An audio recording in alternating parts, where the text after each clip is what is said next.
Welcome back to the future. Welcome back to I Am Me. Now,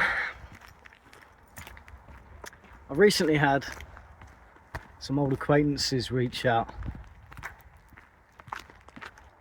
and it dawned on me, we're still struggling with this illusion of time. I call it an illusion because that's exactly what it is, and I'm going to explain. So, your current concept of time is the past, the present, and the future. And the problem with that concept is the past is a vast expanse, as is the future, hopefully. And then sandwiched there in the middle, the very thinnest, tiniest piece of that illusion is the present.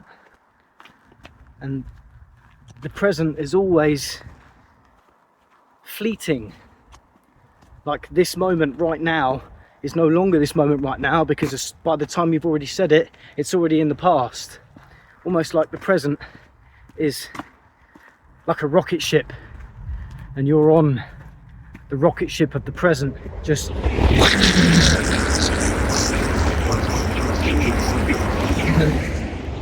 mean, that was good timing.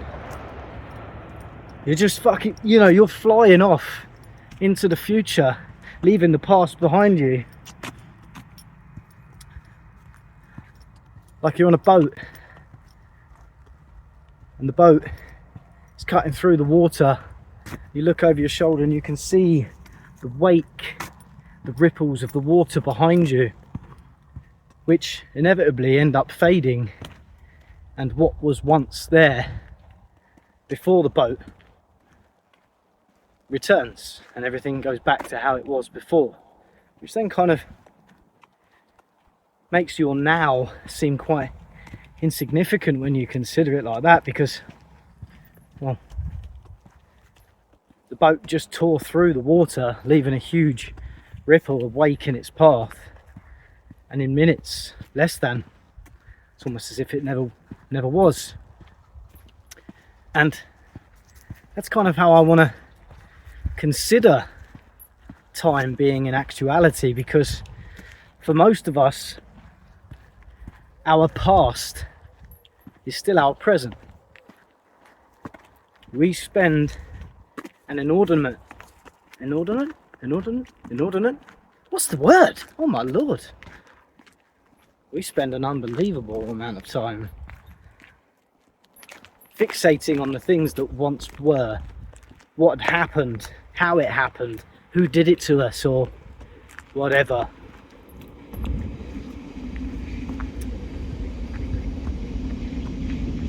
The problem that I have is that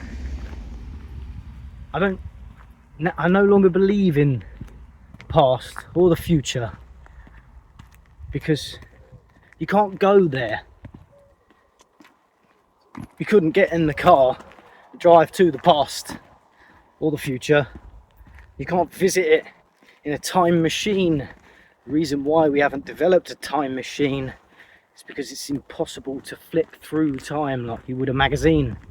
It's just not how it works, because there is no past, there is no future, and the vast space is all the now. It's the present, the current moment in time.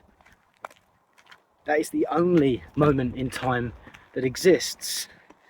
And through the concept of past, present and future, we've reduced it down to a fraction, a fleeting moment, rather than the vast ever expanse of now.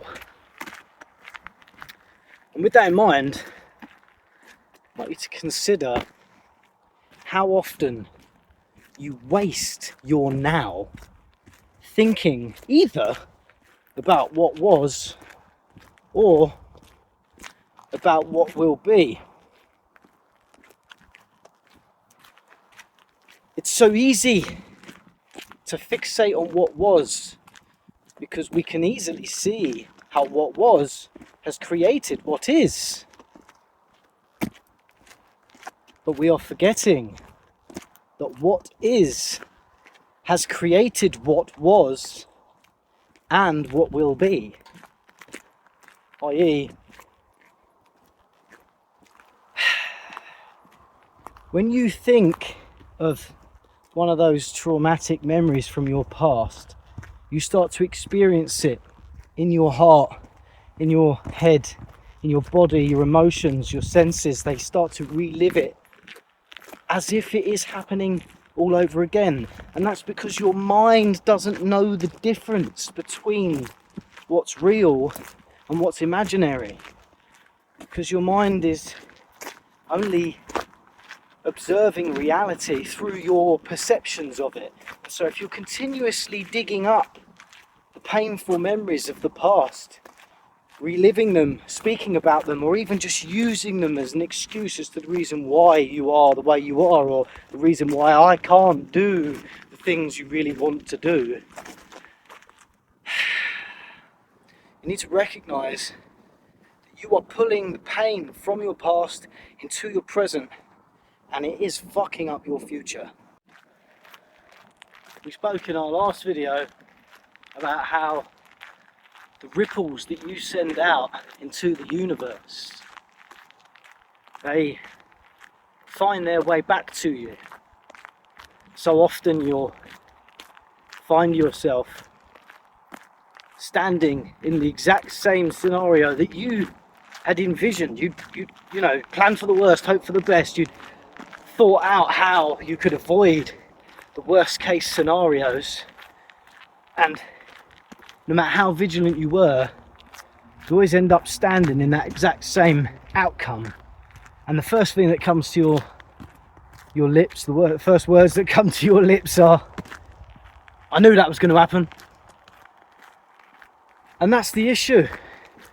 That so many people are just ignoring the fact that you're even speaking it into existence, and you're completely unaware that you're doing it. You knew it was going to happen. Well, why did you know? Why did you know? Because you'd spent so much time vividly imagining all the ways in which the thing you didn't want could happen. And therefore, you were not surprised when it did. We need to start using that exact same process, but the other way round. We need to start knowing what you want. Fuck everything else. It's very difficult to pretend like what you want is already yours, because the physical reality that you are presented with is just nothing but data points which point to the obvious, that, well, I don't have what I want, which is why I want it. But recognize that, again, from your vibration, from your ripples, by sitting in the wanting, you are vibrating from the not having. It's really difficult to wrap your head around the concept of just knowing that it's yours. And what I mean by that is,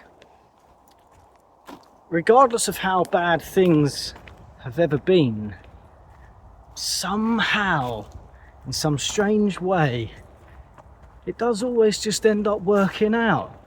No matter how bad it was, you end up with something that is so much better than what you had, that if you needed to go through what you did again in order to have what you now have, you would, because what you have now is so much better than what you had then.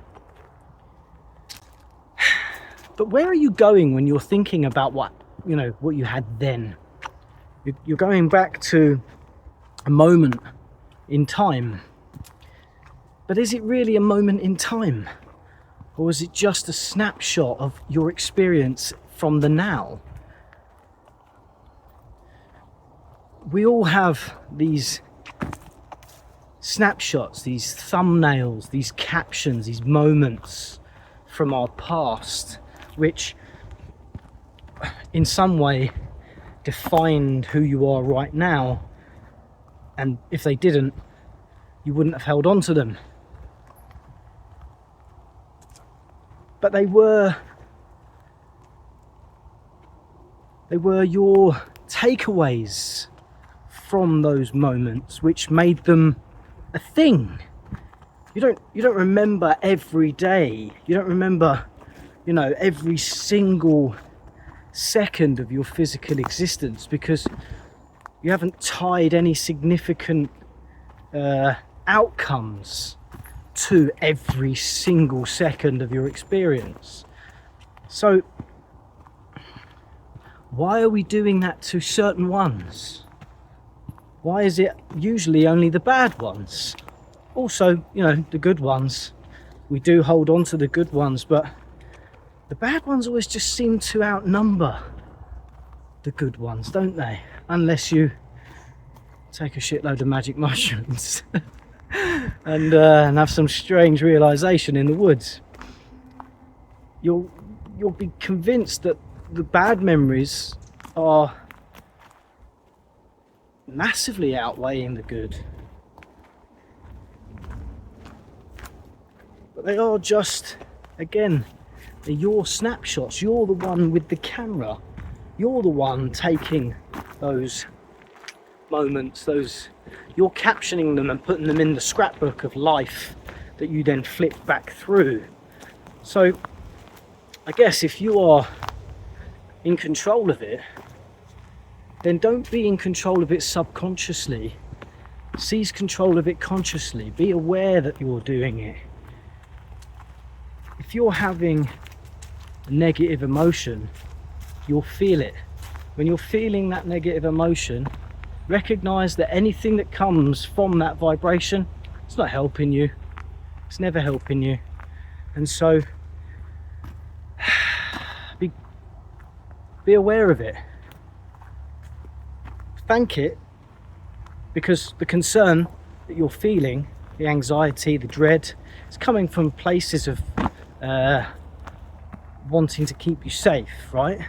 So your doubts, your fears, your anxieties, they're just emotional responses to familiar scenarios where your brain then goes, be careful, we've seen this type of idiot before, we know what they're like, and therefore you all of a sudden start to relive the previous experience. And no matter how it plays out, you're always going to see it playing out that way, because, well, you're already living it, aren't you, emotionally in your memories.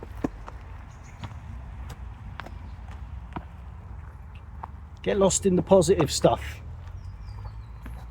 Become aware of what you're feeling all the time. It's not easy, and it doesn't get any easier. It's like going to the gym. You go to the gym and you start training, you start getting stronger, and you start being able to lift heavier weights, and at some point you do start thinking, when is this supposed to get easy? Like at some point you just expect that going to the gym becomes effortless, but it doesn't. You just get better at it, and therefore because you get better at it, you push yourself further, you push yourself harder, you expect more from yourself. Therefore the bar is forever going up, which is why, that's how you tend to progress in life, because you do just push yourself to the extreme. I think that can go both ways. I think you're either in an upward spiral or a downward spiral, and it all depends on the energy that you're emitting. So try to be aware of it. Go on, get lost.